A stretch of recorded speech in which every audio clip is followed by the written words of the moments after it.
वालेकुम और बहुत बहुत मुबारक हो।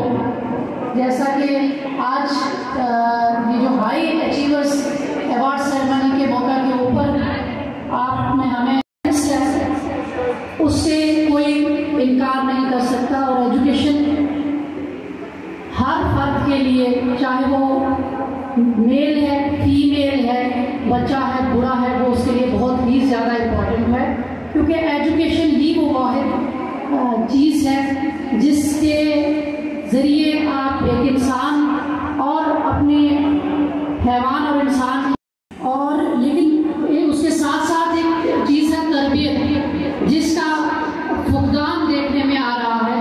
हम तमाम लोग अपने बच्चों को नंबर गेम्स के पीछे लगा रही हैं। हमारे स्कूल्स जो है वो नंबर गेम्स के पीछे स्टूडेंट्स को लगा रहे हैं।